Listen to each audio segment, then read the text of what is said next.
तो गाइस आज हम स्टार्ट करने वाले हैं sales of goods act. Sales of goods act basically आपका जो कॉन्ट्रैक्ट एक्ट था वो पहले गवर्न करता था सेल्स ऑफ गुड्स एक्ट को। सेल्स ऑफ गुड्स एक्ट को गवर्न करने का मतलब क्या है, जो सेल्स ऑफ गुड्स एक्ट के अंदर जो चीजें गवर्न हो रही हैं उसको कौन गवर्न करता था पहले, कॉन्ट्रैक्ट एक्ट। उसके बाद में रिक्वायरमेंट फील हुई, नीड फील हुई कि इस चीज के रिगार्डिंग एक सेपरेट एक्ट होना चाहिए। हो जाओ सेटल हो जाओ पहले, कोई बात नहीं, शांत हो जाओ फिर करते हैं बाकी का डिसीजन। आजा आजा जल्दी आजा। हाँ, तो guys sales of goods act पहले किससे गवर्न होता था, कॉन्ट्रैक्ट एक्ट से। ठीक है, फिर कॉन्ट्रैक्ट एक्ट के अंदर सेक्शन 75 के बाद वाला जो पोर्शन है, ठीक है, बेलमेंट इंडेमनिटी गारंटी वाले पार्ट स्टार्ट होता है उससे पहले तक जो बीच का पार्ट है उसको हटा दिया गया था, उसको हटा के एक सेपरेट एक्ट बना दिया गया था। ठीक है, तो गाइस ये चीज अब आपको समझनी है कि जो कॉन्ट्रैक्ट एक्ट है उसके अंदर से हटा के नया एक्ट बनाने का मतलब ये था कि कॉन्ट्रैक्ट एक्ट जो था वो सफिशिएंट नहीं था इस लॉ को पूरी तरह से गवर्न करने के लिए, ऐसी नीड फील की गई। और इस नीड फील करने के बाद में जो लॉ मेकर्स थे उन्होंने क्या किया, एक सेपरेट एक्ट बना दिया जस्ट बिकॉज कि इन प्रिंसिपल्स को सही से अलग से गवर्न किया जा सके। ठीक है, तो उसके लिए उन्होंने रेफरेंसेस जो लिए वो रेफरेंस था अपना ब्रिटिश वाला, यूके वाला, जो आपका सेल्स ऑफ गुड्स एक्ट था। ठीक है, उसका रेफरेंस लिया गया था। ठीक है, बट आपको ये चीज समझनी है कि कॉन्ट्रैक्ट एक्ट से उसको अलग कर दिया, फिर भी सेल्स ऑफ गुड्स एक्ट क्या होता है। अब आप कोई गुड सेल कर रहे हो तो वो क्या होता है, कॉन्ट्रैक्ट ही होता है। आप बदले में पैसे ले रहे हो, आप किसी को गुड दे रहे हो, ठीक है, वो भी क्या कॉन्ट्रैक्ट ही है। तो कॉन्ट्रैक्ट एक्ट के प्रिंसिपल्स अप्लाई हो रहे हैं और उसका एक्सटेंट क्या है, उसका एक्सटेंट ये है सेल्स ऑफ गुड्स एक्ट के अंदर कोई चीज अलग दी गई है तो वैसे अप्लाई होगा, अदरवाइज कॉन्ट्रैक्ट एक्ट के प्रिंसिपल्स अप्लाई हो रहे हैं। तो अब basically sales of goods act के अंदर कौन कौन सी चीजें अप्लाई हो रही है, सेल्स ऑफ गुड्स एक्ट तो अप्लाई हो ही रहा है, उसके अलावा इंडियन कॉन्ट्रैक्ट एक्ट भी क्या हो रहा है, अप्लाई हो रहा है। अगर कुछ इन दोनों में कॉन्ट्राडिक्शन होगा तो सेल्स ऑफ गुड्स एक्ट को क्या माना जाएगा, वैलिड माना जाएगा सेल्स ऑफ गुड्स के केस के अंदर। ठीक है, क्लियर है ये चीज। अगर कोई ओवरलैप नहीं है, कोई आपका कॉन्ट्राडिक्शन नहीं है तो आपके इंडियन कॉन्ट्रैक्ट एक्ट के भी प्रिंसिपल्स अप्लाई होंगे। ठीक है, ये चीज क्लियर है आपको, कोई डाउट इसके अंदर। इसकी हिस्ट्री समझ आई, इसका रीजन क्या था इसको मॉडिफाई करने का वो समझ आया आपको, कोई डाउट इसके अंदर। आगे बढ़ा जाए, आगे बढ़ा जाए। तो बेसिकली अगर आपके कोई definition sales of goods act के अंदर नहीं दी हुई है और वो फिर भी यूज हुई है तो उसका मतलब ये है कि सेल्स ऑफ गुड्स एक्ट के अंदर ना दी हुई हो का मतलब ये है कि आईसीए के अंदर शायद वो दी हुई हो। अगर आईसीए के अंदर वो दी हुई है और इसके अंदर नहीं दी हुई तो मतलब आईसीए के अकॉर्डिंग उसको गवर्न करेंगे। ठीक है, और डेफिनेशन की बात मैं इसलिए कर रहा हूं क्योंकि इसके अंदर भी, इस चैप्टर के अंदर भी पहले से ही डेफिनेशंस दी गई हैं। ठीक है, तो अपने डेफिनेशंस पढ़ेंगे। ठीक है, आपको मीनिंग समझ आएगा डेफिनेशंस को समझ के कि हाँ अलग अलग फैक्टर्स का क्या मीनिंग है और उसके बाद में जो लॉ है वो इसका कैसे गवर्न होता है। ठीक है, क्लियर है गाइस। स्टार्ट करें फिर। पहली definition, buyer and seller. Buyer and seller आपको नॉर्मल प्रूडेंस के अकॉर्डिंग पता है क्या होता है, क्या होता है बायर, कौन होता है बायर, जो गुड्स को परचेज करता है। सेलर कौन होता है, जो गुड्स सेल करता है। इसके अंदर एक एक फैक्टर और आ जाता है, जो गुड्स को परचेज करता है वो तो बायर है ही, जो उस गुड को सेल कर रहा है वो तो सेलर है ही। जो उसको गुड्स को परचेज करने के लिए कॉन्ट्रैक्ट कर लेता है और फ्यूचर में गुड्स अगर मिलेंगे उसको, वो भी क्या है, बायर है, और सामने वाला क्या है, सेलर है उस केस के अंदर भी। तो आपकी डेफिनेशन के अंदर वर्डिंग क्या दिया हुआ है, means a person who boys और एग्रीज टू बाय गुड्स, वो क्या हो गया, बायर। और जो सेल कर रहा है और एग्रीज टू सेल कर रहा है वो क्या हो गया, आपका सेलर हो गया। ठीक है, क्लियर है ये चीज, कोई डाउट इसके अंदर, इजी है। आगे बढ़ा जाए, आगे बढ़ते हैं हम। देखो गुड्स, गुड्स का मतलब क्या है, सबसे पहले तो गुड्स की बात हो रही है तो गुड्स आपको पता है कि मूवेबल गुड्स की बात हो रही है, यहाँ पे इमूवेबल गुड्स की बात नहीं हो रही है। इमूवेबल गुड्स की बात इसके अंदर होती है ट्रांसफर ऑफ प्रॉपर्टी एक्ट की बात होती है। इमूवेबल गुड्स का मतलब जैसे आपका लैंड हो गया, बिल्डिंग होगी या उससे अटैच कोई भी चीज होगी। बट आपकी जो गुड्स की डेफिनेशन है वो थोड़ी सी इमूवेबल प्रॉपर्टी के ऊपर जो चीजें लगती हैं, ग्रो होती हैं, उस पार्ट को भी कवर करता है। तो एक बार इसकी डेफिनेशन को पढ़ेंगे, समझेंगे क्या दिया हुआ है इसके अंदर। तो every kind of movable property other than the actionable claim. अब एक्शनेबल क्लेम क्या होता है, एक्शनेबल क्लेम में आपको एक बार मीनिंग बताया था, इसको नीचे डिस्क्राइब किया गया है एक्शनेबल क्लेम को।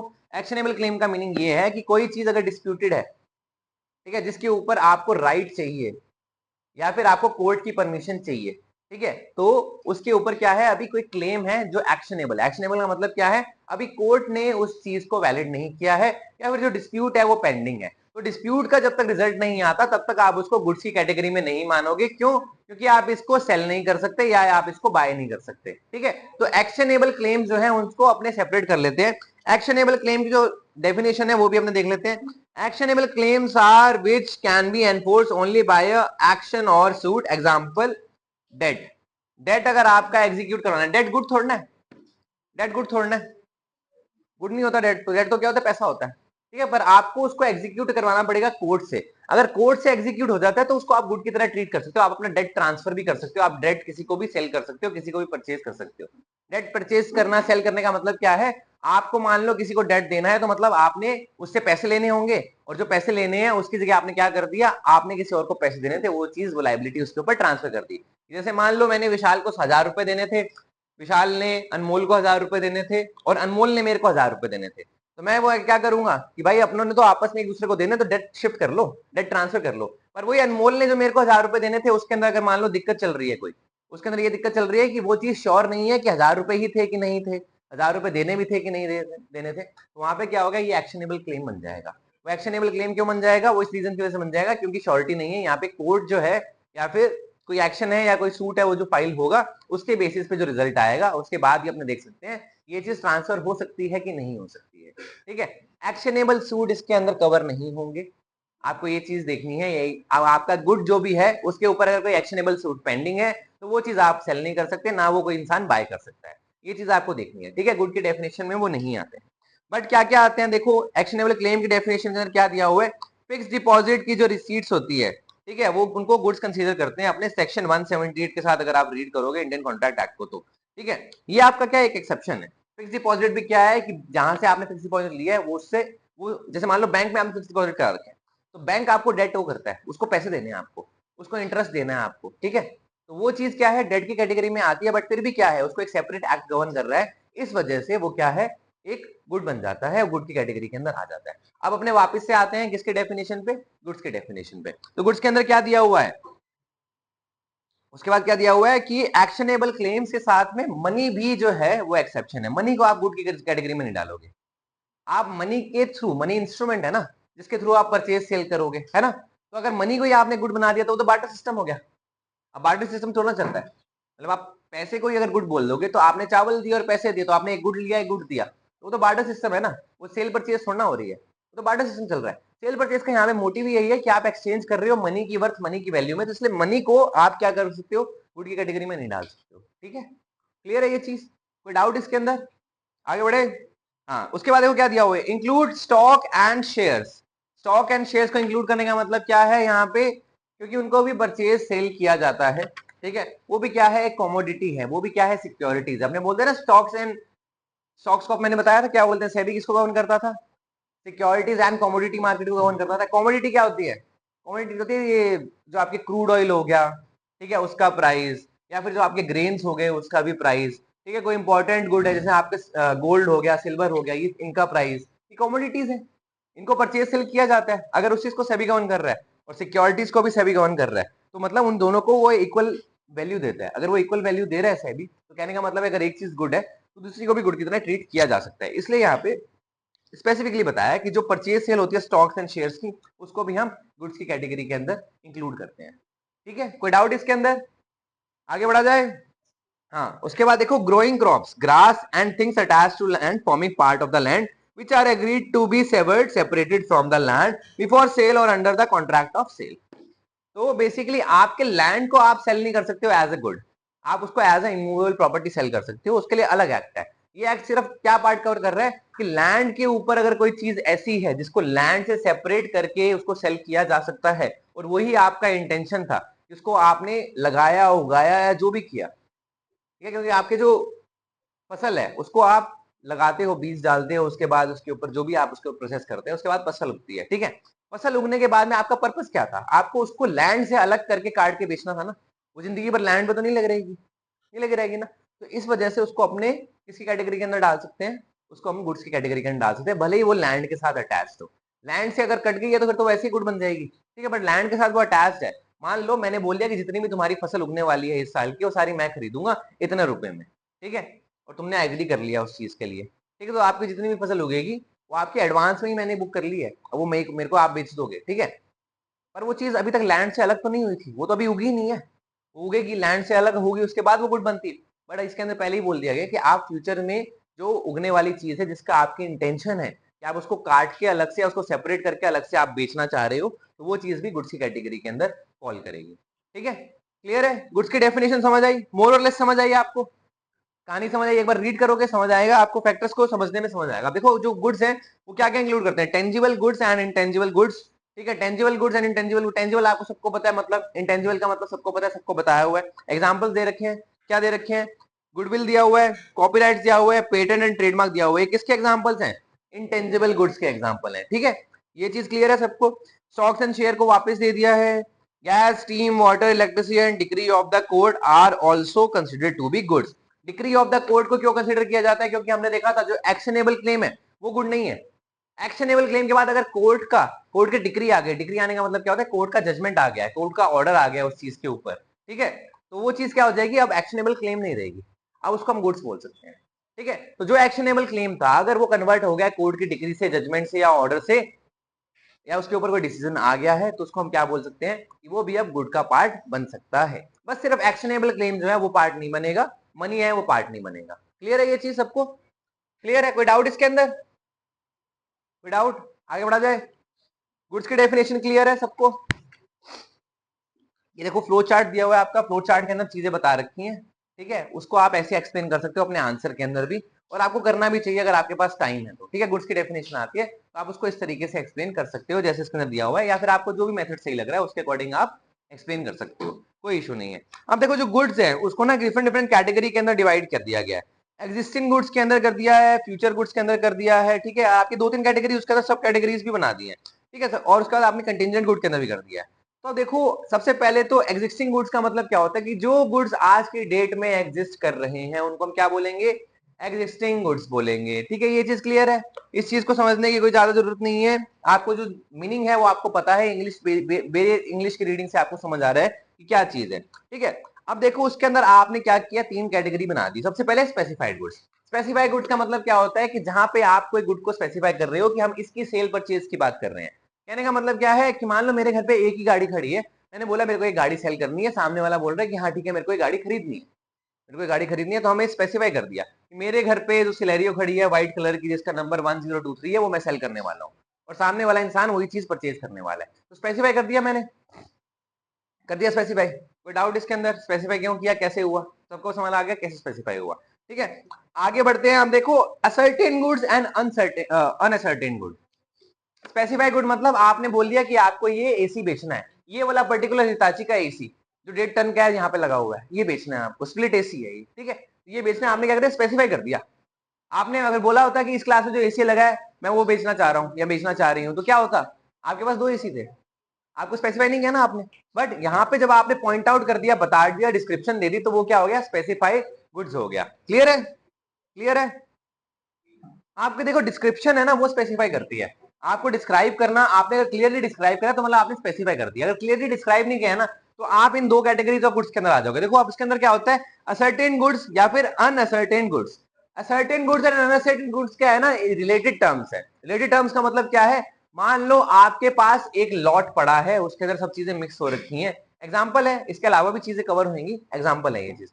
मान लो आपके पास आलू का ढेर पड़ा है, आलू का ढेर पड़ा है, अब मैंने बोला कि मुझे 2 किलो आलू खरीदने हैं, सब्जी वाला क्या करेगा, सुन लो, देख लो अपने हिसाब से, या मेरे को बता दो मैं कर लेता हूँ अपने हिसाब से। तो अब आप क्या करोगे, आप 2 किलो आलू अलग अलग निकालोगे। आपके मम्मी ने, आपके पापा ने बोला था घर पे कि बड़े पीस आलू लाने हैं, छोटे वाले नहीं लेके आने, तो आपने ढूंढे बड़े बड़े पीस जो साफ सुथरे हो, जिनपे कोई कट ना लगा हो, जिसके ऊपर कुछ खराब ना हुआ हो, आपने वो ढूंढे और आपने वो पीस अलग कर लिए। तो आपने अनसर्टेन लॉट से, अनअसर्टेन लॉट से क्या किया, एक असर्टेन लॉट निकाल लिया। तो अगर आप असर्टेन लॉट निकाल लोगे तो आप बेसिकली क्या कर रहे हो, आप उसको भी स्पेसिफाई कर रहे हो। पर इसको अलग इसलिए किया जाता है क्योंकि इसको स्टार्टिंग में स्पेसिफाई नहीं किया था, जिस स्टेट के अंदर ये थे उस स्टेट के अंदर आप स्पेसिफाई नहीं कर सकते थे। आपने क्या किया है, उस चीज के ऊपर कोई डिस्टिंक्शन लेके आए हो, जैसे उस जिस स्टेट में थे उससे आप क्या करा है, आपने उसको क्या करा, डिस्टिंग करा है, ठीक है। आपके पास मान लो टी शर्ट्स का लॉट है, ठीक है, आपके सामने वाले ने बता दिया कि ये देखो ये टी शर्ट्स हैं, ये 10 कलर की टी शर्ट्स हैं, इसके अंदर मिक्स हो रखी हैं, आप देख लो जो चाहिए। आपने क्या बोल दिया, जितनी भी काले रंग की मीडियम साइज की टी शर्ट्स हैं वो निकाल दे, वो मैं खरीद रहा हूँ। तो उसने क्या किया, सारे मीडियम टी शर्ट जो काले रंग की थी वो निकाल ली और मैंने वो चीज खरीद ली। तो मैंने क्या कर दिया, अनअसर्टेन जो लॉट था उसके अंदर से आपने क्या कर दिया, सर्टेनिटी ले आए, उसके अंदर आपने क्या कर दिया, असर्टेन कर दिया। ठीक है, असर्टेन करने का मतलब समझ आया और अनअसर्टेन का मतलब समझ आया आपको। कोई डाउट है इसके अंदर? देखो जहां पे अलग नहीं किया जा सकता स्टार्टिंग में, आपको एफर्ट डालना पड़ा या फिर आपको एक लेयरिंग लगानी पड़ी। लेयरिंग लगाने का मतलब क्या होता है, आपने कंडीशन लगा दी कि ये जो कंडीशन है यही वाले मेरे को गुड्स चाहिए, आपने कंडीशन ऐड कर दी। कंडीशन क्या ऐड कर दी, मान लो रुई का ढेर पड़ा है, रुई का ढेर पड़ा है, ठीक है, रुई के ढेर के अंदर आपने बोला कि जो बड़े वाले वो क्या बोलते हैं, उनको लंप बोलते हैं ना शायद, तो ये बड़े वाले जो लंप है ये मेरे को दे दो। ठीक है, जितने भी बन रहे हैं मेरे को 5 किलो चाहिए, तो बड़े वाले लंप 5 किलो रुई जितना भी ढेर बनेगा उस हिसाब से दे दो और मैं वो खरीद लूंगा। ठीक है, अब आपका गुड्स जो सेल होगा उसका आप रीजन नहीं देखोगे, किस प्राइस पे बिक रहा है किस प्राइस पे नहीं बिक रहा है, उसका आपको रीजन नहीं बताना चाहिए। आप असर्टेन कर पा रहे हो या असर्टेन नहीं कर पा रहे हो, अनअसर्टेनेबल है, उसके अकॉर्डिंग आप डिस्टिंक्शन ले आओगे। बट ये दोनों क्या रिलेटेड है, अनअसर्टेन गुड्स जो है वो आप पूरे के पूरे या तो आप बेच रहे हो पूरा पूरा लॉट बेच रहे हो तो वो तो स्पेसिफाइड हो गया। मान लो मैंने भेजा कि एक कंटेनर के अंदर जितना भी तेल है बेच दो, जितना भी तेल है वो मेरे को बेच दो, तो वो चीज क्या होगी, क्रूड ऑयल जैसे होता है कि इस कंटेनर के अंदर जितना भी क्रूड ऑयल है वो मेरे को बेच दो। ठीक है, तो मैंने क्या किया, स्पेसिफिक गुड्स खरीद लिए। अब मैंने बोला कि इसके अंदर जो क्रूड ऑयल है वो मेरे पूरे कुछ काम का नहीं है, मेरे क्या काम का है, क्रूड ऑयल के अंदर से जो पेट्रोलियम निकलेगा, वो पेट्रोलियम जो अलग होएगा, पेट्रोल जो बनेगा वो काम का है, तो इससे जितना भी पेट्रोल बनेगा मेरे को दे देना, बाकी सामान नहीं चाहिए मेरे को। तो पेट्रोल मेरे को मिल जाएगा, बाकी जो चीजें होंगी वो क्या, वो सामने वाला अपने पास से रखेगा, सेलर अपने पास से रखेगा। ठीक है, सेलर क्या सेल कर सकता है, जो चीज स्पेसिफाई करी है या फिर जो चीज असर्टेन करती है। ठीक है, अनअसर्टेन जो लॉट होगा उसमें वो, और असर्टेन लॉट क्या है, सेम लॉट की ही बात हो रही है बट उसके अंदर आपने एक लेयरिंग एक्स्ट्रा डाल दी, इसलिए इसको बोला जाता है कि रिलेटेड टर्म्स है। क्लियर है, कोई डाउट इसके अंदर? समझ आया, दोनों दोनों दोनों का मीनिंग समझ आया? मेयर रीडिंग से बेयर रीडिंग से अब आपको समझ आ जाएगा। ठीक है, एक बार अब आपने सुन लिया है आपको इजीली समझ आ जाएगा, जिसकी डेफिनेशन है वो आपको समझ आ जाएगी। क्लियर है, कोई डाउट? स्पेसिफाइड गुड्स से आप असर्टेन गुड्स को सेपरेट कर लोगे, आपको लगेगा कि दोनों सेम ही बात है पर सेम बात नहीं है, आपकी कैटेगराइजेशन है। आपको दिक्कत अनअसर्टेन वाले में नहीं आएगी, आपको असर्टेन वाले में और स्पेसिफाई वाले में डिफरेंशिएट करने में आएगी। ठीक है, क्योंकि आप अनअसर्टेन लॉट में जब कोई चीज स्पेसिफाई कर रहे हो तो आप उसको असर्टेन कर रहे हो, तो वो असर्टेन है। अगर कोई चीज पहले से ही स्पेसिफाई की जा सकती थी, वो कहीं पे मिक्स नहीं थी, वो क्या हो गई, स्पेसिफिक हो गई। ठीक है, गाड़ी घर पे खड़ी थी अलग से, वो क्या थी, स्पेसिफिक थी। ठीक है, मेरे घर के अंदर जो टी शर्ट का ढेर लगा हुआ था उसमें जो काली टी शर्ट थी मीडियम साइज की, वो क्या थी, वो क्या थी, असर्टेन थी, अनअसर्टेन लॉट में से। ठीक है, क्लियर है? आगे बढ़ा जाए। अब देखो फ्यूचर गुड्स, आपको नाम से समझ आ रहा है फ्यूचर गुड्स क्या होंगे, जो ऐसे गुड्स जो फ्यूचर में सामने वाले को मिलने वाले हैं, सामने वाला प्रोक्योर करने वाला है। देखो बात आती है कि सेलर के पास में वो चीज का राइट है कि नहीं है प्रोक्योर करने का। देखो मान लो मेरा खेत है, मैं खेत के ऊपर कोई भी क्रॉप उगा सकता हूँ, ठीक है, वो मेरा राइट है, तो मैं क्या हो जाऊंगा, उस क्रॉप को बेचने के लिए क्या बन जाऊंगा, सेलर बन जाऊंगा। तो मैं फ्यूचर के अंदर जो क्रॉप उगने वाली है उसका एग्रीमेंट, उसका कॉन्ट्रैक्ट, उसकी सेल की बात मैं पहले ही कर सकता हूँ। पहले कैसे कर सकता हूँ कि मान लो जितनी भी उगने वाली है वो मैं बेचूंगा, इतने किलो होगी तो इतने किलो आप ले लेना, कम होगी ज्यादा होगी तो देख लेंगे, नेगोशिएट कर लेंगे, इस प्राइस के ऊपर मैं बेचूंगा, जो भी वैल्यू होगी उसको अपने नेगोशिएट कर लेंगे। ये क्या होगी, टर्म्स होगी आपकी सेल की। तो सेल की टर्म है, सामने वाला उसके ऊपर एग्री कर दिया, तो आप क्या बन गए, आप क्या बन गए, आप सेलर बन गए फ्यूचर गुड्स के, फ्यूचर गुड्स के। तो आपके पास खरीदने का, प्रोक्योर करने का, असर्टेन करने का, या फिर आपके पास में कोई भी उसके रिगार्डिंग राइट है जिससे उसकी पोजेशन एंड ओनरशिप आपके पास है और वो आप सेल करके ट्रांसफर कर सकते हो, तो आप फ्यूचर गुड्स के अंदर ये चीज सिमिलरली कर सकते हो। आपने जो प्रेजेंट गुड्स थे जो बेसिकली आपके उस टाइम पे प्रेजेंट थे, ठीक है, या फिर आपके जो करंटली अवेलेबल थे, उन गुड्स की बात कर रहे हो तो भी आपकी ओनरशिप तो होनी चाहिए ना। मैं क्या तुम्हारा गुड बेच सकता हूँ, रेहान के पास कोई गुड है तो मैं बेच सकता हूँ क्या, मैं नहीं बेच सकता। ओनर कौन है, रेहान है उसका ओनर, तो रेहान ही भेजेगा, मैं नहीं बेच सकता। पहले मैं रेहान से अगर खरीद लूं वो गुड, उसके बाद मैं बेच दूं तो वो अलग बात है, तो अलग बात है। वो गुड की ओनरशिप कहां पे ट्रांसफर होगी, मेरे पास होगी, या फिर मेरे पास कोई राइट हो उसके गुड के ऊपर तो मैं बेच सकता हूँ। ठीक है, रेहान ने मेरे से क्या किया था, रेहान ने मेरे से 10-15 क्या बोलते हैं हजार रुपए लिए थे और उसके बदले मैंने उससे उसकी सिल्वर की चेन रखवा ली थी। ठीक है, तो अब उसने मेरे को पैसे नहीं दिए तो मेरे पास राइट था कि मैं उसकी जो चेन है वो बेच सकता हूँ, तो मैं उसको बेच सकता हूँ, वो चाहे मैं ओनर ना हूँ। ठीक है, ऐसे सिनेरियो भी हो सकते हैं, बट आपके पास राइट या ओनरशिप तो होना ही चाहिए, तभी आप बेच सकते हो, तभी आप सेलर बन सकते हो। तो आपके जो फ्यूचर गुड्स हैं उसके रिगार्डिंग भी आपका राइट या फिर कोई ओनरशिप होनी चाहिए आपके वो प्रोक्योरमेंट के रिगार्डिंग, या फिर कोई भी एक्शन है जिसकी वजह से उसकी ओनरशिप या पोजेशन और कोई राइट साथ में आपके पास आ जाएगा। तो ठीक है, क्लियर है ये चीज। कंटिंजेंट गुड, कंटिंजेंट गुड देखो आपको कंटिंजेंट वर्ड जो है उसका मीनिंग पता है क्या होता है? कंटिंजेंट वर्ड का मीनिंग पहले बताया था, बताओ कोई बताओ। कोई इवेंट है जो हो सकता है कि नहीं हो सकता, मोरलेस इसकी बात हो रही है, कोई ऐसा इवेंट जो हो सकता है या फिर नहीं हो सकता। अनसर्टेनिटी है, ठीक है, अनसर्टेनिटी है तो उस वजह से आप क्या कर सकते हो? असर्टेन कर सकते हो कोई चीज, ठीक है। अब आप देखो दोनों पार्ट में से एक पार्ट को चूज कर सकते हो, कोई चीज होगी या कोई चीज नहीं होगी, तो आप कोई गुड बेचना चाहोगे कि नहीं बेचना चाहोगे, ठीक है। ये चीज आपको बेसिकली समझ आएगी किस तरीके से, एक एग्जांपल से। जैसे मान लो मैंने सामने वाले को बोला कि मैं ढूंढ रहा हूं एक ऐसी कार जो कि बहुत लग्जरियस हो, जो कि मॉडिफाइड हो, जो कि देखते ही मजा आ जाए, ठीक है। रोड पे निकले तो बोलेंगे सब लोग वाह क्या कार है, ठीक है। ऐसी मैं कोई कार ढूंढ रहा हूँ, ठीक है। मेरे को वो मिल जाएगी जब, तो क्या तू खरीद लेगा? तो तूने बोला कि हाँ खरीद लूंगा, ठीक है, तूने बोला खरीद लूंगा। तो मैंने बोला देख उस टाइम पे जो बात होगी, जो प्राइस होगा, मैं देख लेता हूँ कि देख 5 करोड़ तक की कार हो सकती है, खरीदने को तैयार है? मैंने बोला कि हाँ भाई बिल्कुल तैयार हूँ, 5 करोड़ तक की कार है तो मैं बिल्कुल तैयार हूँ खरीदने का। अब उस इंसान को अगर 5 करोड़ तक की कोई ऐसी कार मिल गई जिसके डिस्क्रिप्शन उसने जो बताई थी उसके ऊपर वो सूटेबल थी, देखो जो उसने आलतू फालतू बात की है कि लोग वो देख के मजा आ जाएगा, ये वो सब नहीं है, वो डिस्क्रिप्शन नहीं है गुड्स की। उसकी डिस्क्रिप्शन क्या है कि 5 करोड़ तक की कोई लग्जरियस कार जिसको उसने जो मॉडिफाई करने की स्पेसिफिकेशंस दी हैं वो वैसे मॉडिफाइड हो, ठीक है। ये है गुड की डिस्क्रिप्शन। लोगों को देख के मजा आ रहा है नहीं आ रहा उससे मतलब नहीं है, वो गुड की डिस्क्रिप्शन नहीं है, ठीक है। तो आपको जो गुड्स की डिस्क्रिप्शन दी गई थी, अगर वो गुड सामने वाले ने प्रोक्योर कर दिया और वो आपको सेल करना चाह रहा है, तो इसको क्या बोलेंगे? इसको बोलेंगे कंटिंजेंट गुड्स। कंटिंजेंट गुड्स का मतलब कोई एक इवेंट होना चाहिए, पहले इसको मिलनी तो चाहिए ना कार, अगर नहीं मिली तो कैसे बेच पाएगा? नहीं बेच पाएगा ना। उसको वो कार मिल गई तो वो क्या करेगा? बेच देगा। ऐसे ही मान लो कोई आपको कोई पेंटिंग है, कोई पेंटिंग प्रोक्योर करनी है, आपको ऑक्शन के अंदर जाके पेंटिंग खरीदनी है। आप बोल रहे हो कि मैं देखो मेरी ये लिमिट लेके चल रहा हूँ कि 10 लाख तक मैं रुपए दे देने को तैयार हूँ उस पेंटिंग के ऑक्शन के अंदर, ठीक है। तेरे को खरीदनी है, तेरे बिहाफ पे मैं जा रहा हूँ, तो मैं तेरे को 12 लाख में बेच रहा हूँ, 2 लाख रुपए का मेरा कट है। तो आपने एग्री कर लिया कि हाँ ठीक है पेंटिंग मेरे को चाहिए, मैं जा नहीं सकता ऑक्शन में, तू खरीद लाएगा तो मैं 12 लाख में तेरे से खरीद लूंगा, ठीक है। तो ये क्या होगा? कंटिंजेंट। अब वो देखो ऑक्शन के अंदर जरूरी थोड़ी ना है कि उसको वो मिली जाए चीज, अनसर्टेन इवेंट है। ऑक्शन के अंदर क्या किया उसने? जाके बिडिंग लगानी शुरू की, वो 10 लाख से पार ही चलेगी बिडिंग ही, तो खरीदेगा क्या? वो नहीं खरीदेगा। और 10 लाख से पार अगर वो खरीदेगा, अगर मान लो 12 लाख से पार चलेगी, तो सामने वाले को 12 लाख में बेचेगा क्या? नहीं बेचेगा, इसलिए वो खरीदेगा ही नहीं, क्योंकि उसको पता है मेरा कोई बायर ही नहीं है, कोई बायर ही नहीं है उस गुड का, तो आप सेल ही नहीं कर पाओगे, है ना। तो ये क्या है? कंटिंजेंट गुड्स की बात हो रही है, जो कि एक इवेंट, ऐसे इवेंट के ऊपर डिपेंड करते हैं जो कि अभी अनसर्टेन है, बट आप उसके रिगार्डिंग में क्या कर रहे हो? कॉन्ट्रैक्ट कर रहे हो। अनसर्टेनिटी वाला जो इवेंट है वो होगा तो कुछ दिन बाद ही या फिर कुछ टाइम बाद ही, फ्यूचर में होगा। तो ये देखो फ्यूचर गुड्स से आपको डिस्टिंग्विश करना है कि अनसर्टेन इवेंट है कि नहीं है।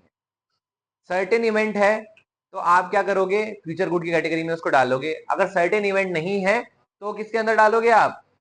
अनसर्टेन है तो किसके अंदर डालोगे? कंटिंजेंट गुड्स की कैटेगरी के अंदर। सर्टेन अनसर्टेन है बता देता हूँ।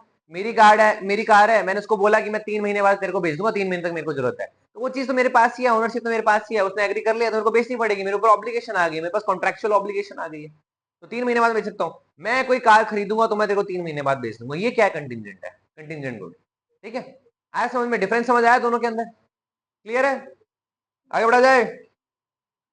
अब देखो, अब हम बात करें कंटिंजेंट गुड तक आपको समझ आ गया, उसके बाद हम बात कर रहे हैं delivery, it's form and derivative उसके रिगार्डिंग, ठीक है। डिलीवरी क्या होता है? बेसिकली आपको बताया था, जब आप पोजेशन ट्रांसफर करते हो। पोजेशन ट्रांसफर कैसे करते हो? आप वॉलंटरीली करते हो, आपसे कोई जबरदस्ती नहीं करवा रहा है, ठीक है। वॉलंटरीली आप पोजेशन ट्रांसफर कर रहे हो, तो बेसिकली आप क्या कर रहे हो? सामने वाले को डिलीवर कर रहे हो।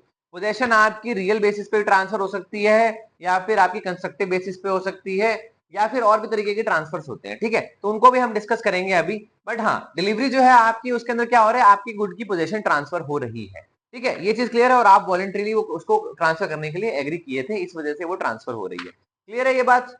कोई डाउट है इसके अंदर? ठीक है। अब देखो आप बेसिकली ट्रांसफर करोगे किसको? जिसने वो गुड्स खरीदे हैं उसको करोगे, या उसके बिहाफ पे किसी ने उसको ऑथराइज कर रखा है, आप उसको दे दोगे ट्रांसफर, है ना। जैसे मान लो मेरे को तन्मय ने बोला कि मैं जो गाड़ी है आपकी वो मेरे को खरीदनी है इतने रुपए में, मैंने बोला हाँ चलो ठीक है डन करते हैं, तो मैंने तन्मय को दे दी गाड़ी, उसके घर पे जाके पार्क कर दी, मैंने कर दिया ट्रांसफर। अब उसने बोला कि यार भैया मैं तो ना 2 दिन के लिए बाहर हूँ, एक काम करो आलिंद को पकड़ा देना आप गाड़ी, उसने आलिन को ऑथराइज कर दिया।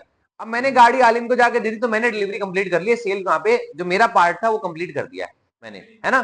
ठीक है, क्योंकि उसने ऑथराइज किया था। कोई ऑथराइज पर्सन को भी आप दे दोगे तो भी डिलीवरी को मानी जाएगी।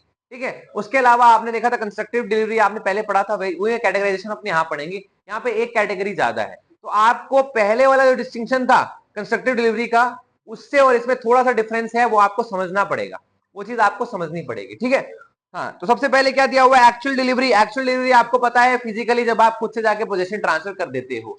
फिजिकल पोजीशन क्या है, ट्रांसफर हो गई है, वो चीज क्या बोली जाती है, वो चीज क्या बोली जाती है, बताओ कौन सी टाइप ऑफ डिलीवरी है ये, कौन सी डिलीवरी है, बोलो भाई। एक्चुअल, जिसके अंदर आप फिजिकली जो गुड की पोजीशन है वो ट्रांसफर कर देते हो।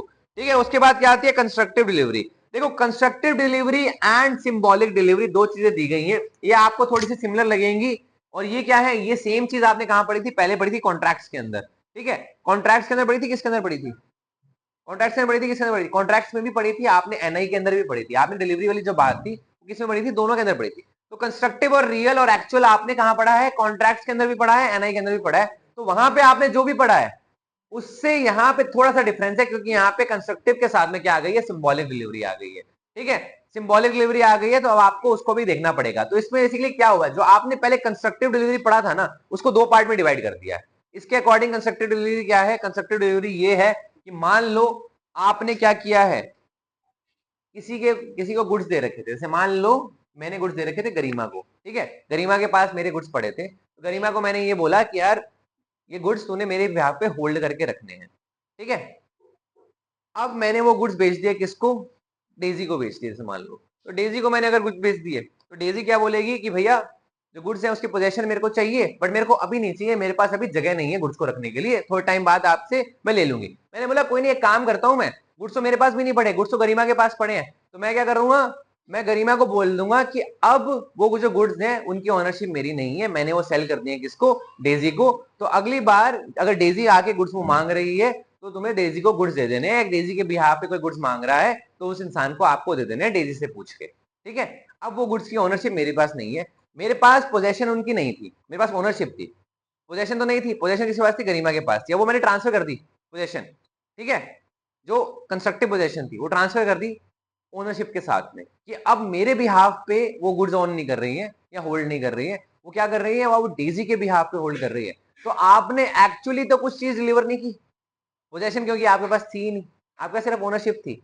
तो पोजेशन भी आपने ट्रांसफर कर दी, जो आपकी कंस्ट्रक्टिव पोजेशन थी वो भी आपने ट्रांसफर कर दी अपनी ओनरशिप के साथ में, जब आपने वो चीज सेल करी किसी और इंसान को, और उस इंसान को राइट दे दिया कि जहां पे भी गुड्स हैं, जिसके पास भी गुड्स हैं, वो चीज आप क्या कर सकते हो, होल्ड कर सकते हो, आप ओन कर सकते हो, और आप वहां से निकाल भी सकते हो, आपकी मर्जी है, आपके गुड्स हैं। ठीक है, ये क्या हो गया, आपकी कौन सी डिलीवरी हो गई, कौन सी डिलीवरी है ये, कंस्ट्रक्टिव डिलीवरी।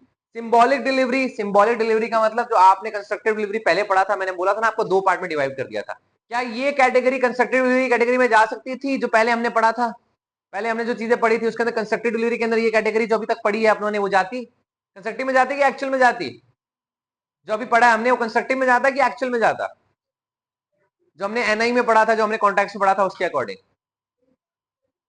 एक्चुअल में जाता, नहीं कंस्ट्रक्टिव में ही जाता, क्योंकि आपके पास तो फिजिकली आपने तो ट्रांसफर किया नहीं ना, वो तो पहले से कहीं और प्रेजेंट थी।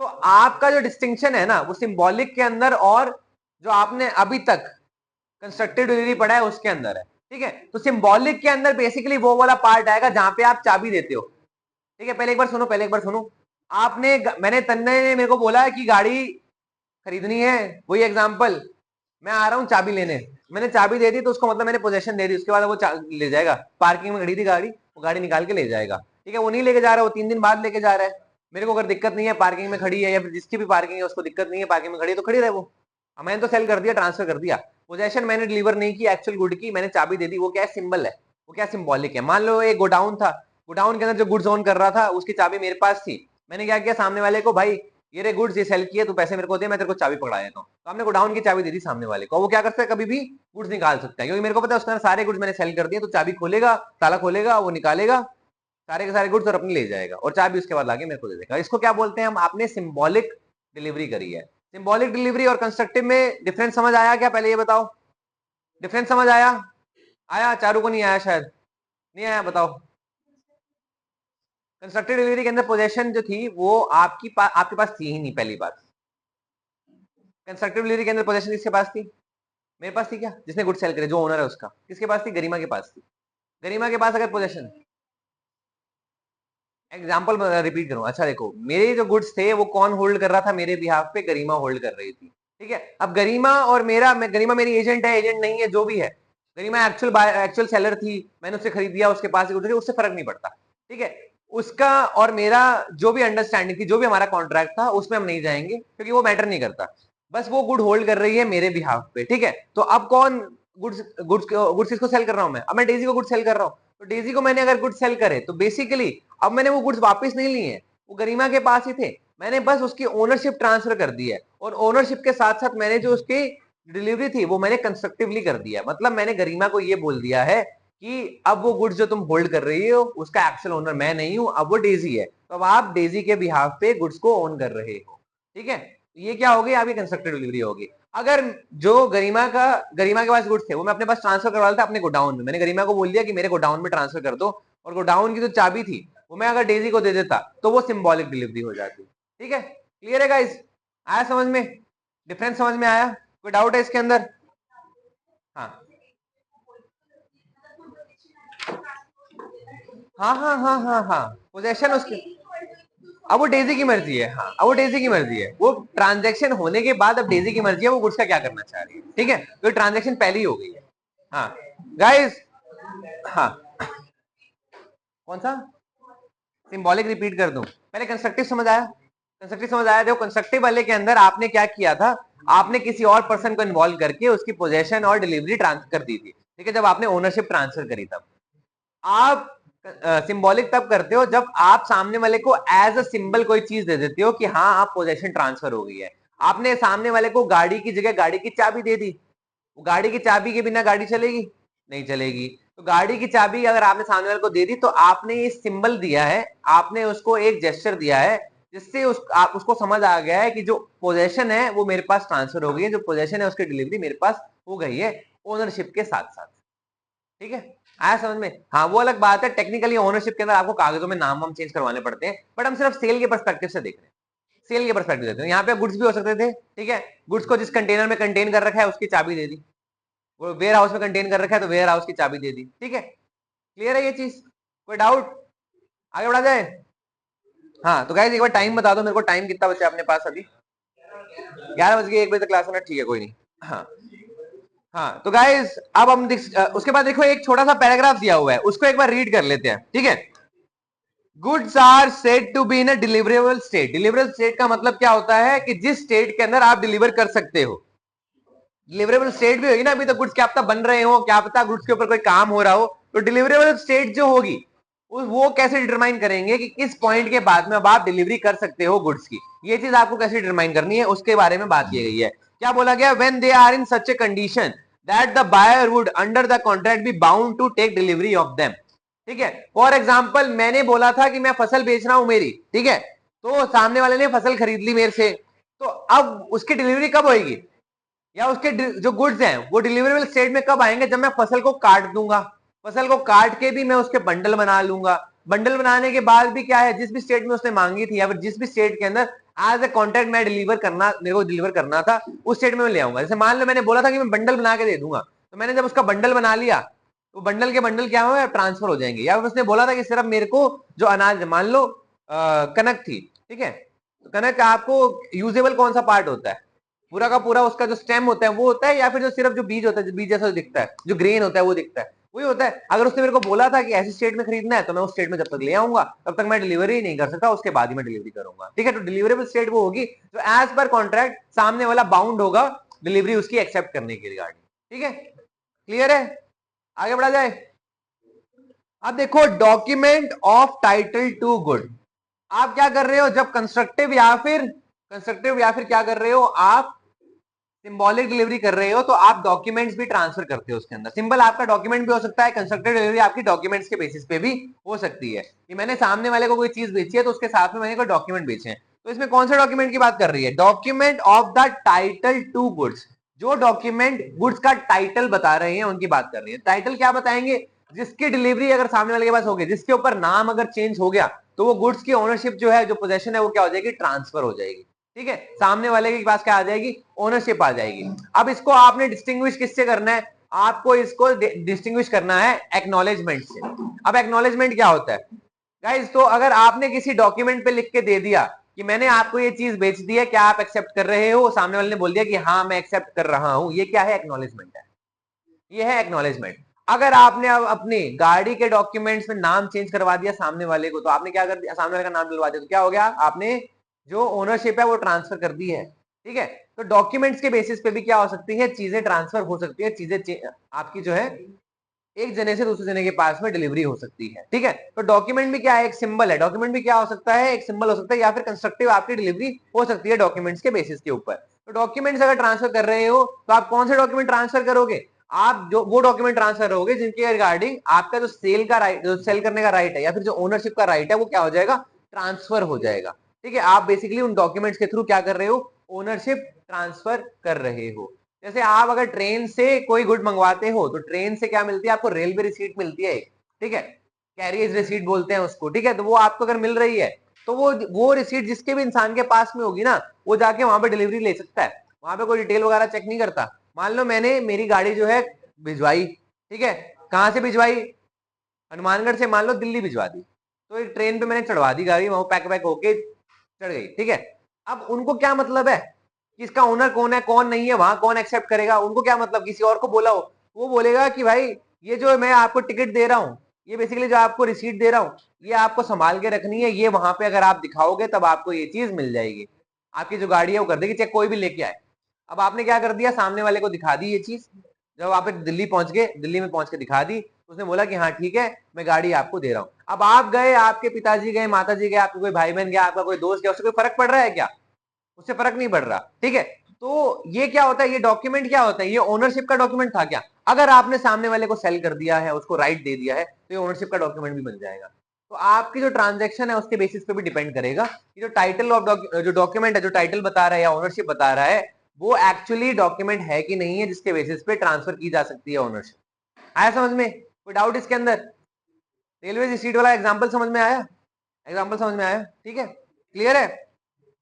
अब आगे बढ़ते हैं, देखो अब आपको मैंने आपको डिफरेंस बता दिया कि document showing title and document of title के अंदर डिफरेंस क्या होता है, ये देख लेते हैं। आपको मैंने एक्नॉलेजमेंट बता दिया था, डॉक्यूमेंट शोइंग टाइटल और डॉक्यूमेंट ऑफ टाइटल में क्या डिफरेंस है। जो शो कर रहा है वो बेसिकली एक्नॉलेजमेंट ही बता रहा है, तो एक्नॉलेजमेंट वाले को आप क्या बोलते हो, डॉक्यूमेंट शोइंग टाइटल।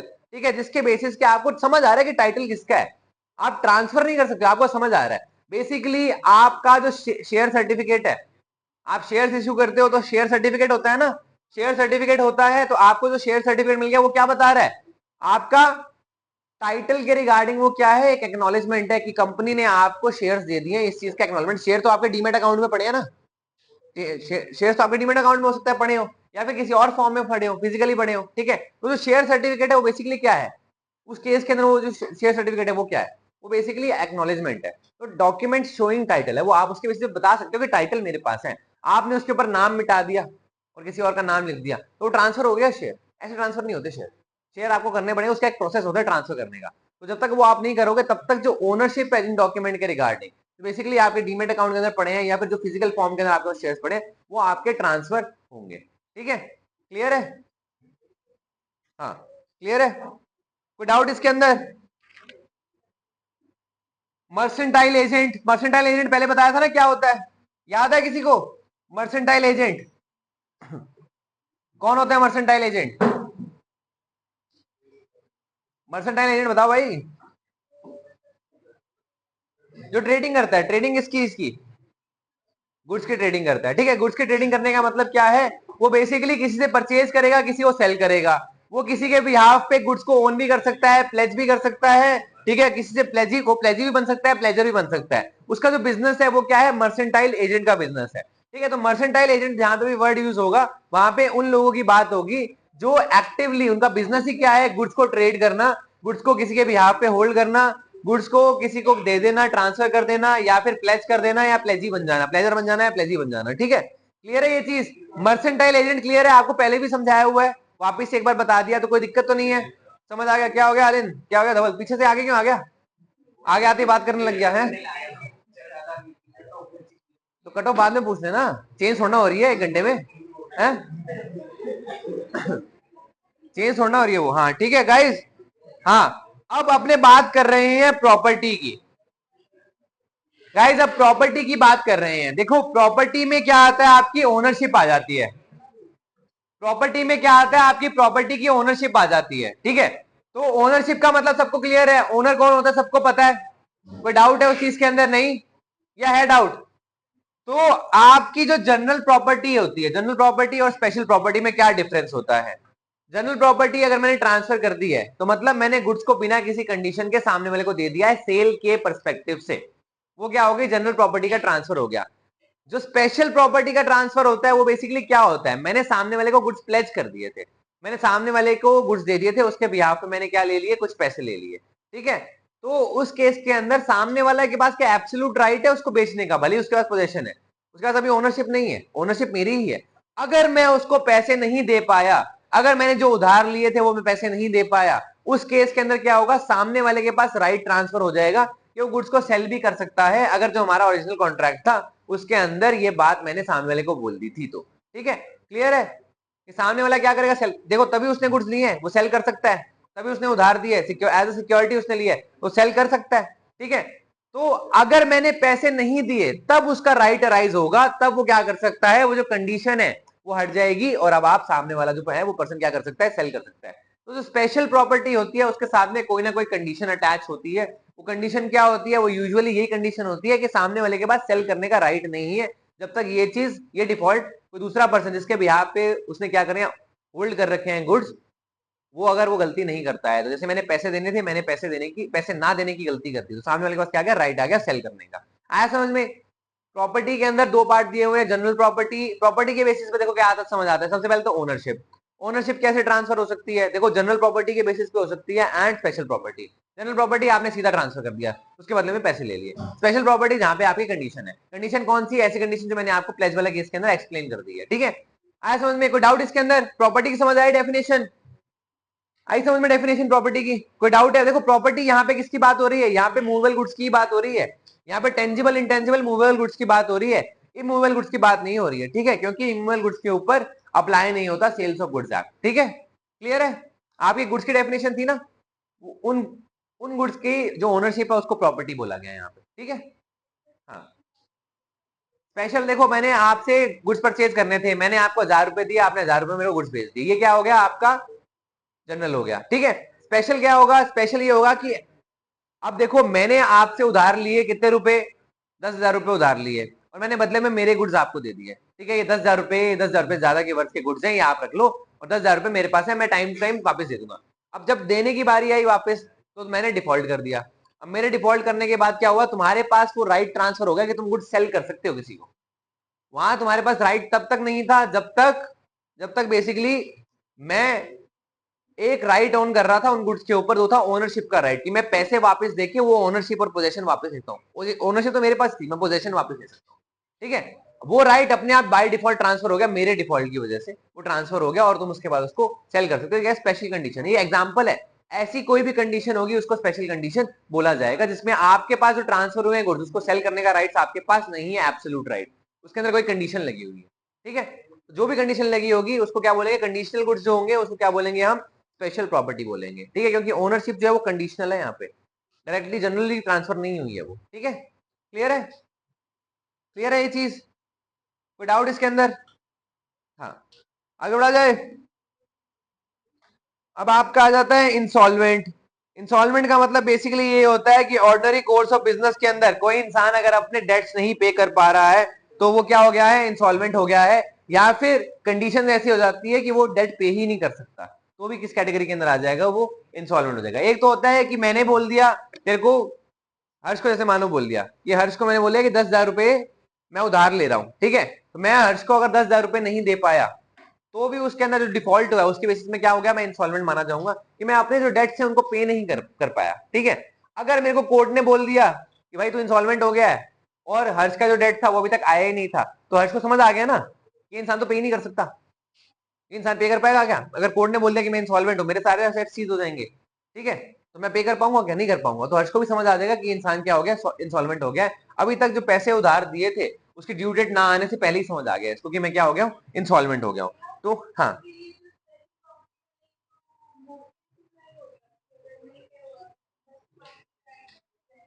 हाँ हाँ, कोई सेम बात है। वो मोर्गेज मोर्गेज क्या है, एक एग्जांपल है, एक एग्जांपल है। आपने गुड्स ट्रांसफर किया, आपने कोई कंडीशन लगाई है, वो कंडीशन आपकी एज ए कोलेटरल लगी हो, या फिर आपने एज अ बेली दे दी हो, बेलमेंट के पर्सपेक्टिव से दे दी हो। बेलमेंट के अंदर क्या होता है, कोई कोलेटरल नहीं देते हम, बेलमेंट में सामने वाले को होल्ड करने के लिए देते हैं। अब उसका अगर कोई खर्चा हुआ है उस चीज के ऊपर, वो मैं पे नहीं कर रहा हूँ, तो वो राइट ट्रांसफर हो सकता है सामने वाले के पास, कि वो उस चीज को जब वो बेच देगा उससे खर्चा निकाल लेगा और वापस कर देगा पैसे। ठीक है, वो चीज क्या है, वो आपकी कंडीशन की बात हो रही है। ये सारे एग्जांपल्स हैं। हाँ, मॉर्गेज के अंदर भी यही होता है, प्लेज के अंदर भी यही होता है, कोई लोन ले रहे हो उसके अंदर भी यही होता है। ठीक है, वो सारे एग्जांपल्स हैं इस चीज के। पर गुड्स की जो कैटेगरी होगी, गुड्स का जो टाइप होगा, जो गुड्स की प्रॉपर्टी होगी, बेसिकली जो गुड्स की ओनरशिप होगी, वो ट्रांसफर आप डायरेक्टली नहीं कर सकते हो। आप खुद होल्ड नहीं कर सकते हो लॉफुली, और खुद आप किसी और को सेल भी नहीं कर सकते हो लॉफुली, जब तक वो कंडीशन फुलफिल नहीं हो रही है। आया समझ में? हाँ देखो, इंसॉल्वेंसी अलग पार्ट है, इंसॉल्वेंसी अलग पार्ट है। हाँ हाँ, एज एग्जाम्पल, अगर वो अपना डेट पे नहीं कर सकता, ये चीज आपको क्लियर हो गई है, तो आपके पास जो गुड्स उसके बिहाफ पे आप ओन कर रहे हो ना, हो सकता है उसको कोर्ट ही ले ले आपसे। क्योंकि कोर्ट क्या करती है, एक असाइनी होता, एक पर्सन होता है जिसको ऑथराइज पर्सन होता है, वो क्या करता है, वो होल्ड करता है सारे गुड्स, तो क्या पता आपके गुड्स तब ट्रांसफर हो जाए। ठीक है, अगर कोर्ट कह रहा है कि नहीं ट्रांसफर नहीं हो रहे हैं, तुम अपने पास रख लो, तुम्हारे पास राइट आ गया उन गुड्स का, अब तुम कुछ भी कर सकते हो। वो बेसिकली एक तरीके से क्या हो जाएगा, ओनरशिप ट्रांसफर का केस बन जाएगा, है ना? ठीक है, क्लियर है गाइस? क्लियर है इतना? प्रॉपर्टी समझ आया, इंसॉल्वेंट समझ आया, इंसॉल्वेंट कौन होता है, पर्सन। ठीक है, उसके बाद में प्राइस। प्राइस सबको पता है क्या होता है, जो मनी की वैल्यू अटैच होती है गुड्स के साथ में, जो जिस बेसिस पे आप डिसाइड कर रहे हो कि गुड्स को सेल करना है कि नहीं करना है, वो जो नेगोशिएशन आप कर रहे हो, किसके बिहाफ पे कर रहे हो, आप मनी के बिहाफ पे कर रहे हो। तो बेसिकली मनी जो है वो क्या हो जाएगा, जो मनी पेबल होगा उस गुड की सेल के अंदर, उसको हम प्राइस बोलते हैं, और price is the consideration for the sale of the good. ठीक है, प्राइस समझ आ गया? प्राइस की डेफिनेशन सबको पता है ना, प्राइस का मतलब सबको पता है ना। मनी की बात हो रही है, मनी क्या है, प्राइस है, कितने पैसे में आप एक गुड बेचने को तैयार हो, वो क्या है, प्राइस है। ठीक है, quality of the goods, quality of the goods आप कैसे देखोगे, उसकी स्टेट या फिर उसकी कंडीशन से। ठीक है, स्टेट या कंडीशन क्या होगी, बासमती राइस और टुकड़ी राइस के अंदर सबको डिफरेंस पता है क्या होता है। बासमती में दाना जो होता है वो लंबा होता है, और जो टुकड़ी होता है उसमें टूटा हुआ होता है, इसे उसको टुकड़ी बोलते हैं। तो अगर मेरे को 1 किलो चावल खरीदने बासमती, तो मैं गुड्स के डिस्क्रिप्शन देख के समझ सकता हूँ ना कि बासमती है कि टुकड़ी है ना। उनकी कंडीशन देख के समझ सकता हूँ ना कि अगर देखो कीड़े लगे हुए हैं तो सही नहीं है, मेरे को समझ आ जाएगा। मैंने नॉर्मल की बात की थी, कीड़े लगे हुए हैं तो वो बासमती भी खराब है मेरे लिए, तो है ना। तो आप उनकी स्टेट और कंडीशन से बता सकते हो कि उनकी क्वालिटी क्या है। ठीक है, तो आप क्वालिटी जज कैसे करोगे, स्टेट और कंडीशन के बेसिस पे। क्लियर है? क्लियर है गाइस? अब देखो, sale and agreement to sale. ठीक है, sale and agreement to sale दो अलग अलग चीजें हैं, उसके बीच में डिस्टिंक्शन दिया हुआ है। सबसे पहली बात तो, जो आपका कॉन्ट्रैक्ट ऑफ सेल होगा उसके अंदर ये दोनों चीजें कवर होंगी। अब मैं आपको डिफरेंस बताता हूं मीनिंग में क्या होता है। आपने जब सेल की है, सेल आप बोलते हो ना जनरल सेंस में, कब सेल बोलते हो, कि जब आपने हाथों हाथ क्या कर दिया है, गुड को ट्रांसफर कर दिया है, उसके बदले में आपने पैसे ले लिए, आपकी ट्रांजेक्शन आपने खत्म कर दी, उसको क्या बोलते हैं, सेल बोलते हैं। ठीक है, एग्रीमेंट, एग्रीमेंट टू सेल का मतलब क्या है, कि आपने सिर्फ एग्री किया है, अभी आपने एक्चुअली उसको ट्रांसफर नहीं किया है। मतलब आप फ्यूचर गुड्स के रिगार्डिंग या कंटिंजेंट गुड्स के रिगार्डिंग जो एग्रीमेंट करते हो, उसको क्या बोलते हैं, जो कॉन्ट्रैक्ट करते हो उसको हम क्या बोलते हैं, एग्रीमेंट टू सेल बोलते हैं उसको। ठीक है, और आपने जो रियल टाइम बेसिस पे प्रेजेंटली जो आपने गुड ट्रांसफर कर दिए, ठीक है, उसको हमने क्या बोलते हैं, उसको सेल बोलते हैं। डिफरेंस समझ आया? क्लियर है difference?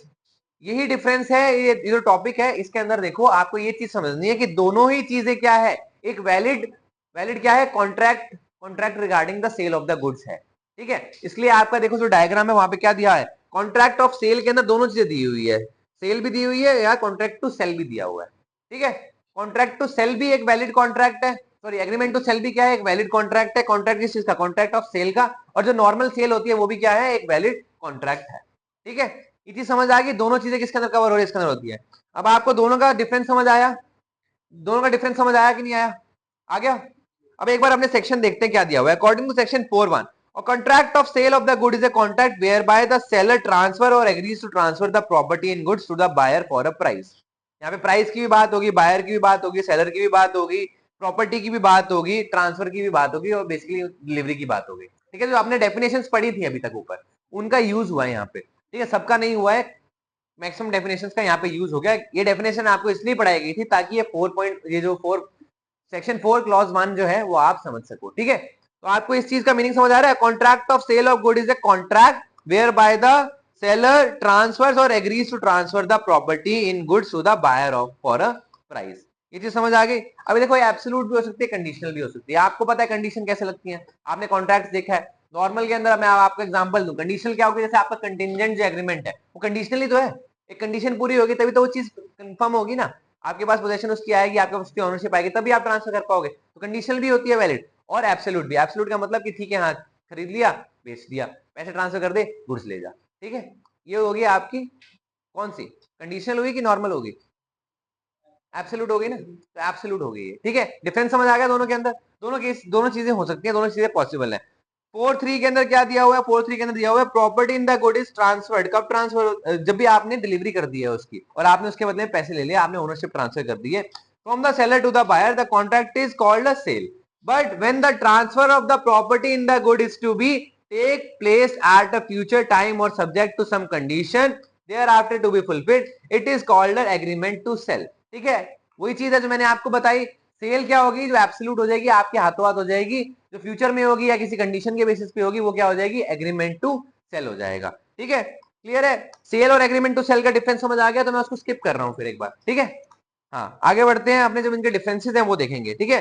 When agreement to sale become sale, ये चीज देखते हैं सबसे पहले। व्हेन एग्रीमेंट टू सेल जो है वो सेल का बन जाएगा, जो कंडीशन है वो फुलफिल हो जाएगी, या जो टाइम है, जो टाइम जितना जितना आपको वेट करना था वो अगर फुलफिल हो जाएगा। जैसे मान लो फ्यूचर गुड है तो उसके अंदर टाइम होगा, फ्यूचर गुड का अगर बेचने का जो टाइम अगर आ गया है वो प्रेजेंट टाइम आ गया है, बोला था 3 महीने बाद गाड़ी सेल करनी है, तो 3 महीने निकल गए हैं, तो उस पॉइंट के टाइम पे क्या होगा? आप उसको ट्रांसफर कर दोगे ओनरशिप, ठीक है, और आप अपनी जो सेल है वो एग्जीक्यूट कर दोगे। जिस पॉइंट पे आपको एग्जीक्यूट करना पड़ गया, जिस पॉइंट पे आपने एग्जीक्यूट कर दिया, उस टाइम पे क्या हो गया? आपका एग्रीमेंट टू सेल होगा, वो किसके अंदर कन्वर्ट हो जाएगा? सेल के अंदर कन्वर्ट हो जाएगा। सिमिलरली कंटिजेंट गुड के कैटेगरी के अंदर जो आपकी कंडीशन थी, अगर वो फुलफिल हो गई है, उसके बाद आपने ओनरशिप ट्रांसफर कर दिया, आपने उसको एग्जीक्यूट कर दिया है, तो आपने एग्रीमेंट टू सेल को सेल में कन्वर्ट कर दिया है। बट दोनों ही एग्रीमेंट क्या है, दोनों ही चीजें क्या है, क्या किसका पार्ट है? कॉन्ट्रैक्ट फॉर सेल का पार्ट, कॉन्ट्रैक्ट ऑफ सेल का पार्ट है, ठीक है। क्लियर है? क्लियर है ये चीज? आपको बस ये डायग्राम देखना है, इतना सा छोटा सा जो आपका एक्सप्लेनेशन है ना, ये चीज देखो कि आपको समझ आ जाएगा। उसके बाद आपको मीनिंग पढ़ना है बस, मीनिंग मैंने आपको समझाई दी, एक बार वापस से रीड करोगे एकदम सब क्लियरली समझ आ जाएगा, दिमाग में फिट हो जाएगी ये चीज। हाँ ठीक है। अब आप देख रहे हो क्या क्या एलिमेंट्स जो हैं वो आपके सेल के अंदर हो सकते हैं। ये थोड़े से ओवरलैपिंग लगेंगे आपको, थोड़े से ओवरलैपिंग लगेंगे। एक बार आपको बस स्टेटमेंट है, आपको रीड करने होंगे, ठीक है। मैं एक बार आपको मीनिंग बता देता हूँ सबका। सबसे पहले क्या है, इसके अंदर दो पार्टीज होनी चाहिए। आपका सेल कब हो सकता है? दो पार्टीज हो सकती है, और दोनों पार्टी सेम नहीं होनी चाहिए। दो पार्टीज एक्चुअली तभी होगी ना जब सेम नहीं होगी। कोई पर्सन जो है वो खुद को गुड सेल कर सकता है क्या? नहीं कर सकता, ठीक है। तो दो पर्सन होने चाहिए, दो अलग पर्सन होने चाहिए, ठीक है। पहली कंडीशन तो ये हो गई। अब दूसरी कंडीशन क्या है? सब्जेक्ट मैटर है वो क्या होना चाहिए? नेसेसरीली गुड्स होना चाहिए। गुड्स का मतलब जो गुड्स की डेफिनेशन के अंदर दिया हुआ है, ठीक है। नेसेसरीली क्या होगा? गुड्स होगा, तभी सेल ऑफ गुड्स एक्ट क्या होगा? अप्लाई होगा उसके अंदर, ठीक है। वो मूवेबल प्रॉपर्टी होना चाहिए, एग्जिस्टिंग ओन्ड और पोजेस्ड बाय समवन होना चाहिए, या फिर इन फ्यूचर में वो उसके पास आ जाएंगे, या फिर वो ओन करेगा या उसको पोजेस करेगा, ठीक है। क्लियर है ये चीज? गुड्स कौन से हो सकते हैं? टेंजिबल, इंटेंजिबल हो सकते हैं। आपके फ्यूचर गुड्स भी इसके अंदर कवर होंगे, आपके प्रेजेंट गुड्स के अंदर भी इसके अंदर कवर होंगे, या फिर आपके कोई गुड्स ऐसे हैं जो आपको कंडीशनल बेसिस पे मिलने वाले हैं, वो भी इसके अंदर कवर हो जाएंगे, ठीक है। सारी कैटेगरीज हमने पढ़ी, उनको कवर कर लिया इस स्टेटमेंट के अंदर। उसके बाद में क्या दिया हुआ है? The price in money should be paid और प्रॉमिस टू बी पेड। जो आपका प्राइस है वो आपने डिसाइड कर लिया था, या तो वो पे कर दिया या फिर आप फ्यूचर में पे कर दोगे, वो पार्ट भी इसके अंदर क्या हो रहा है? कवर हो रहा है, ठीक है। हाँ, वो चाहे आप क्या कर सकते हो, पार्टली पे कर दो। किसके अंदर? देखो, अगर आपने कोई गुड की जगह गुड ले लिया है, मतलब आपने पेमेंट इन काइंड कर दिया है, तो वो सेल ऑफ गुड नहीं होगा। सेल ऑफ गुड कब होगा? जब आपने कोई प्राइस पे किया है। हाँ, ये हो सकता है आपने जो प्राइस पे किया है, मान लो सामने वाले ने बोला ये जो गुड है वो मैं 1000 रुपए में बेचूंगा, मैं बोलूंगा मेरे पास क्या 500 रुपए देने को है, और 500 रुपए में मेरे पास दूसरा गुड है वो लेगा, सामने वाला एग्री कर लेगा, तो मैं बेसिकली क्या कर रहा हूँ? उसको 500 रुपए भी ट्रांसफर कर रहा हूँ और उसको 500 के वर्थ के गुड्स भी ट्रांसफर कर रहा हूँ, मतलब मैं उससे 1000 रुपए गुड्स ले रहा हूँ। बट जस्ट बिकॉज यहाँ पे एक चीज की इन्वॉल्वमेंट है, वो क्या है? पैसा। अगर पैसे की इन्वॉल्वमेंट है, मनी की इन्वॉल्वमेंट है, तो वो किस कैटेगरी में आ जाएगा? सेल्स ऑफ गुड कैटेगरी में आ जाएगा। अगर सामने वाले ने मेरे को बोला 1000 रुपए की गुड्स ले ले, और मैंने उसको बदले में 1000 रुपए गुड्स दे दिए, तो वो सेल्स ऑफ गुड कैटेगरी के अंदर नहीं आएगा, वो बार्टर सिस्टम था। बार्टर सिस्टम के अंदर आ जाएगा, वो यहाँ ये कवर नहीं हो रहा है वो, ठीक है, वो आप अपने आप देखो, इस चीज के अंदर कवर नहीं हो रहा है, वो कॉन्ट्रैक्ट एक्ट के अंदर कवर हो जाएगा, वो यहाँ कवर नहीं होगा। क्लियर है ये चीज? क्लियर है? कोई डाउट इसके अंदर? प्राइस वाला पार्ट समझ आया?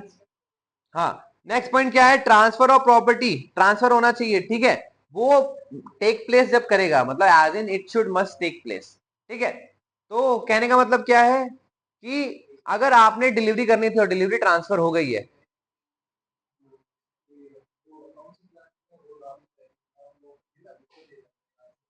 अकाउंट्स की नहीं है तुम्हारी क्लास?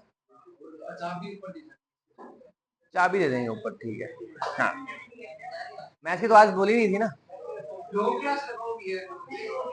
हाँ गाइस गाइस गाइस गाइस देखो, पहले अभी लॉ खत्म करते हैं, उसके बाद इको तो मेरे को पढ़ानी है आज, ठीक है। मैंने इको बोला था, जिन बच्चों को स्पेसिफिकली बोला था वो लोग तो बैठ के पढ़ेंगे, उसके अलावा किसी को भी बैठ के पढ़ना है कि किसी को रिवीजन भी करना है या किसी का मन है कि याद नहीं है तो पढ़ लेना, वरना कोई कंपल्शन नहीं है आपको बैठने का। अगर आपने घर पे रीडिंग कर ली थी तो आपको वो चीज समझ आ गई है जो टॉपिक बोला था मैंने, ठीक है। अब वापस टॉपिक पे आ जाओ। हाँ, कितना रह गया?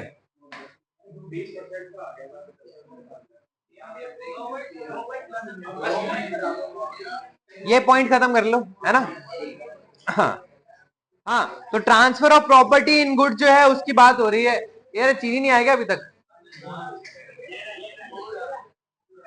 अभी आया क्या? हाँ, तो जो सेल हो सकती है वो एब्सोल्यूट और कंडीशनल हो सकती है। ये चीज देखो, आपको ट्रांसफर करना है, पहले तो ट्रांसफर होना चाहिए। ट्रांसफर का मतलब क्या है? डिलीवरी होनी चाहिए सामने वाले के पास में, वो चाहे एक्चुअल हो, कंस्ट्रक्टिव हो या सिंबॉलिक हो, ठीक है। उसके बाद में आपकी जो सेल है वो एब्सोल्यूट हो सकती है और क्या हो सकती है? एक्चुअल। क्या हो सकती है भाई? दोनों बताओ, दोनों बताओ। सेल जो होती है आपकी एब्सोल्यूट हो सकती है या फिर कंडीशनल भी हो सकती है, ठीक है। क्लियर है? नेक्स्ट पॉइंट क्या दिया हुआ है? कंडीशन मतलब कोई कंडीशन लग गई फ्यूचर के अंदर मेरे पास गुड्स आ गए तो मैं दे दूंगा तेरे को, ये कंडीशन लगी, या फिर ये चीज हो गई तो मैं दे दूंगा तेरे को, है ना, वो कंडीशन हो गई। हाँ, तो गाइस लास्ट पॉइंट, सबसे इंपॉर्टेंट पॉइंट, जो आपका ओवरलैप बताता है कॉन्ट्रैक्ट एक्ट का और सेल्स ऑफ गुड्स एक्ट का। जो भी चीज सेल्स ऑफ गुड्स एक्ट के अंदर दी हुई है वो तो अप्लाई होगी ही होंगी, अदरवाइज बाकी सारे एलिमेंट्स ऑफ कॉन्ट्रैक्ट एक्ट भी क्या होंगे? अप्लाई होंगे ही होंगे। ये आपकी एसेंशियल एलिमेंट्स के अंदर दे दी है बात, एसेंशियल कंडीशंस के अंदर दे दी है बात, जो कि सेल्स ऑफ गुड को फॉर्म करने के लिए वैलिडली अप्लाई होनी ही चाहिए, अदरवाइज सेल्स ऑफ गुड नहीं होगा, ठीक है। क्लियर है ये चीज? विदाउट, आप ब्रेक ले लो 5 मिनट का।